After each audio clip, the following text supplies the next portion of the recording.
Hi, you're listening to the SAP Security and GRC podcast with host Dudley Cartwright, helping you on your journey to effective access risk management in SAP. In today's episode, we will be looking at the typical challenges organizations face when performing user access reviews. Additionally, we will offer considerations to enhance this process. Thank you for joining us.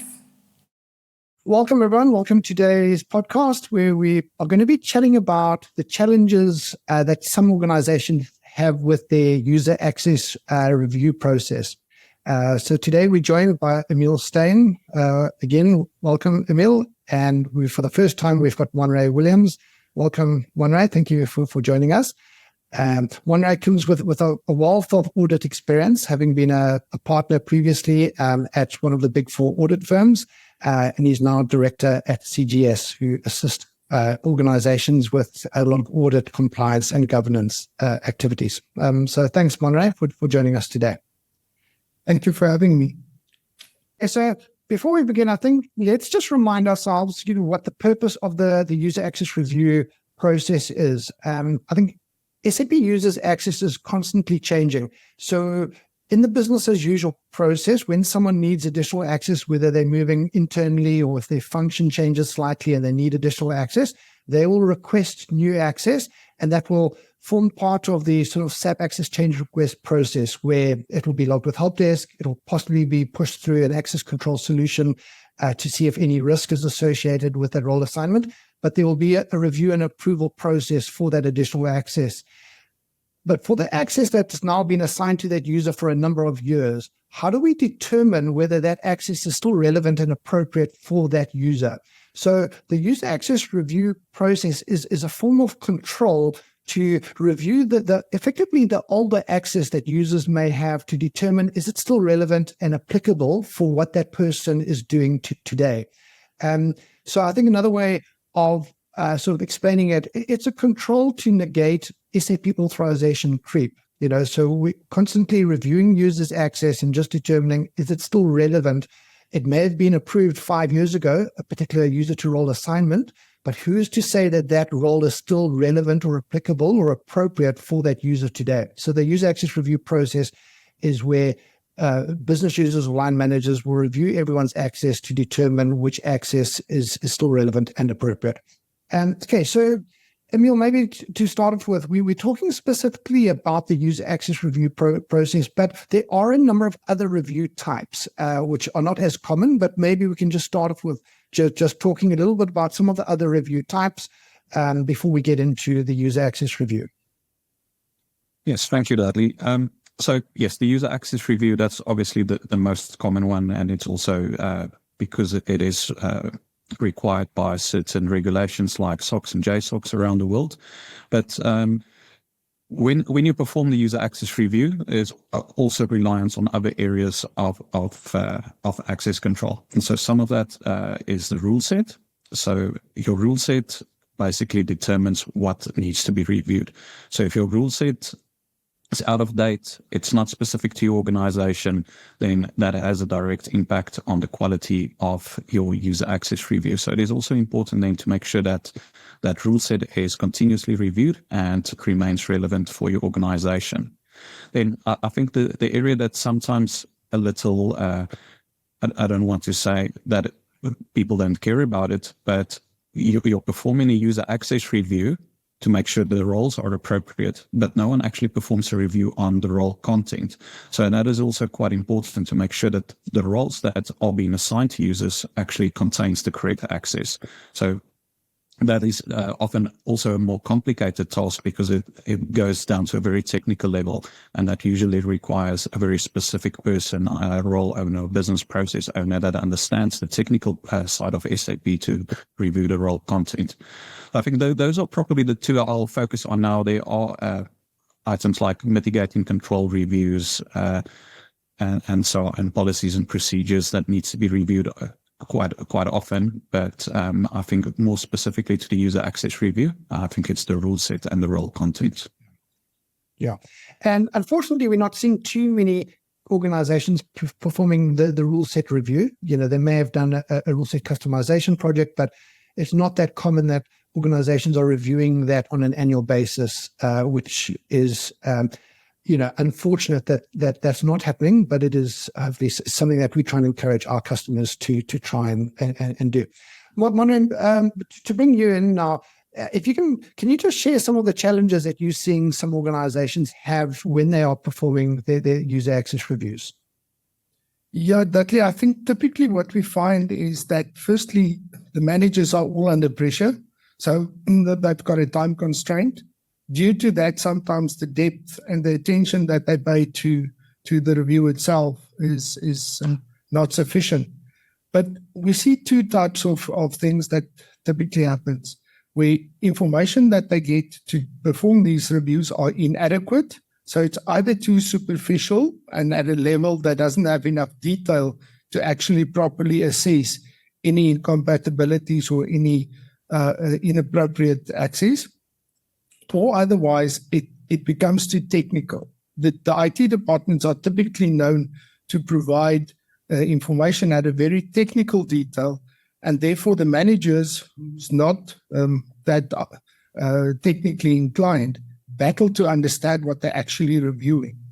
The result of that is that you end up with somebody signing off a review which is most likely not adequate for the purpose, and therefore exposes the business to risks that people have inappropriate access for prolonged periods.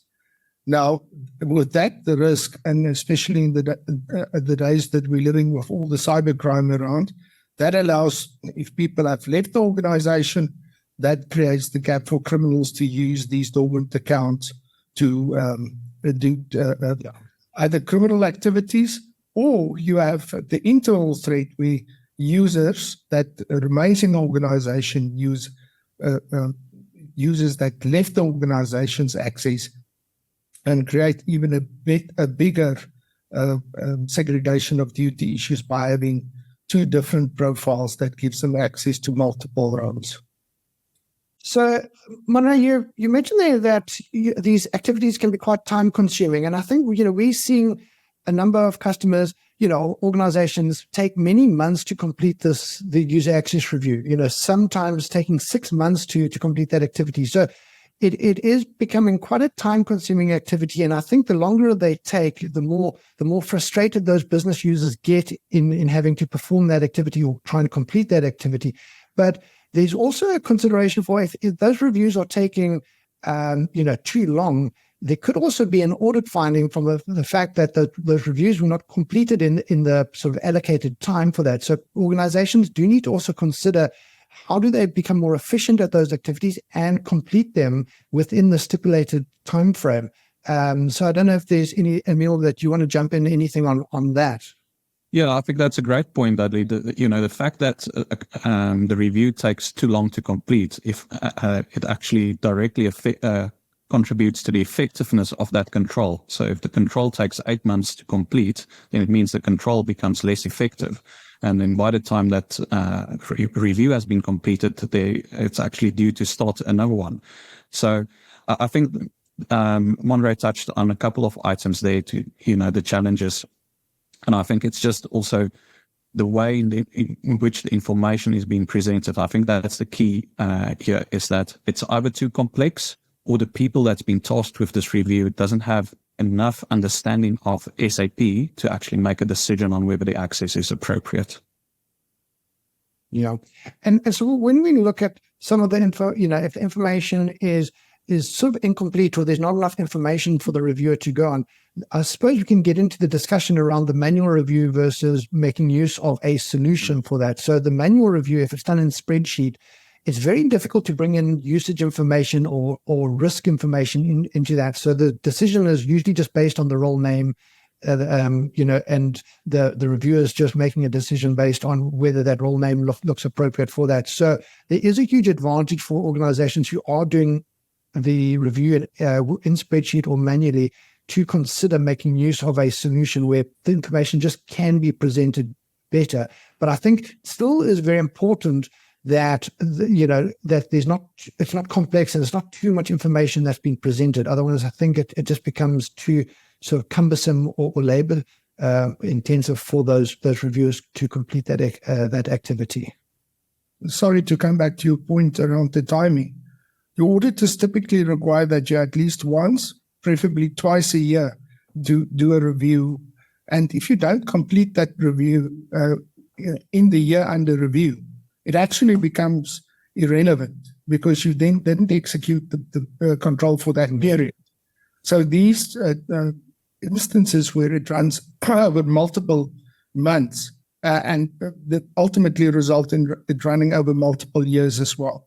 And that is the challenge that people have. As Emile has mentioned, it actually becomes irrelevant if you take longer than 2 or 3 months. Typically, one would want it to happen within a month because it's a point in time review. So if it takes more than a month or 2, that point in time has moved and the information is outdated. Yeah. And so it should, in some organizations that we're seeing the activity, there's just not enough sort of ownership taken by the business to complete that activity in the time frame. Because a lot of the time these reviews, if you think a reviewer has got, say for argument's sake, he's got 50 people who report to him. If they need to review all the access assigned to those 50 users, we sometimes estimate that activity should take 4 or 5 hours to complete.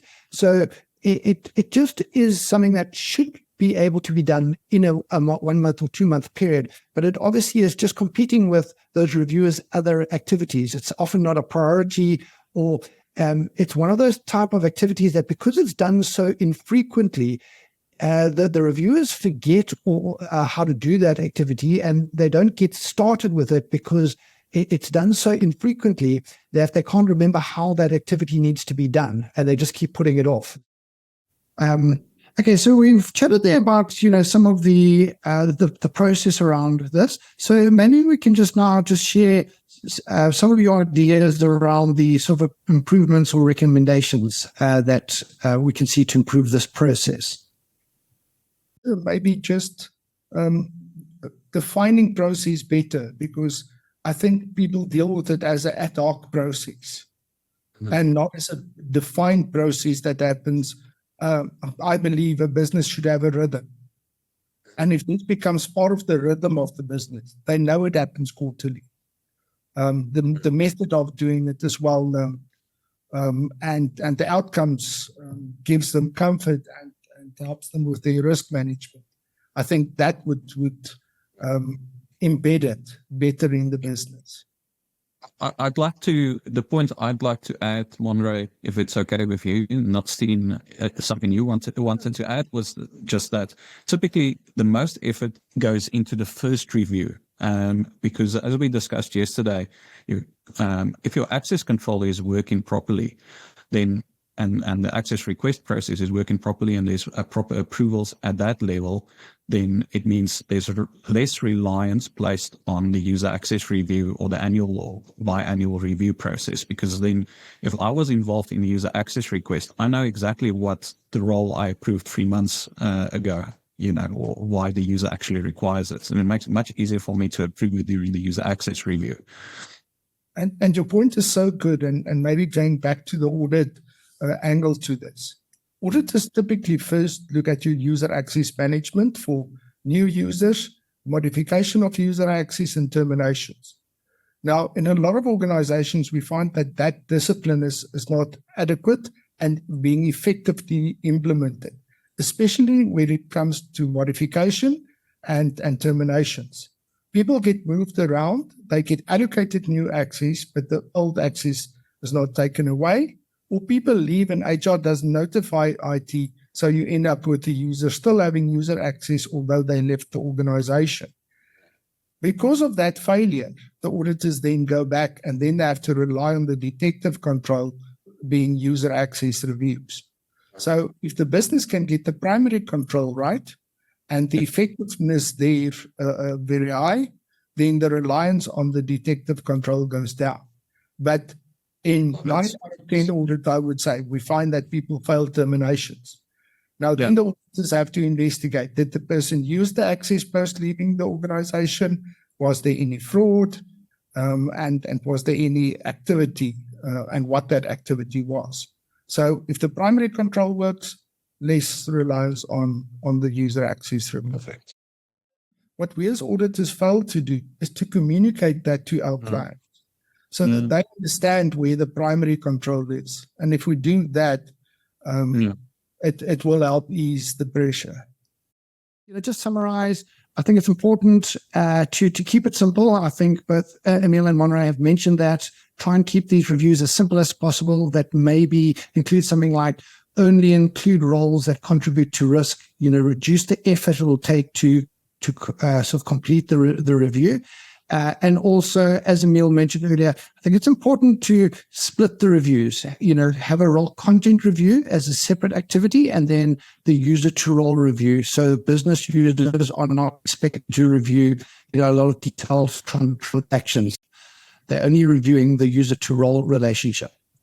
Good. Okay. So I think that ends today's session. So thanks very much to Emile and Monray for joining. It was great having you on the show. Until next time, thank you. Thank you for having me. Thank you, Dudley.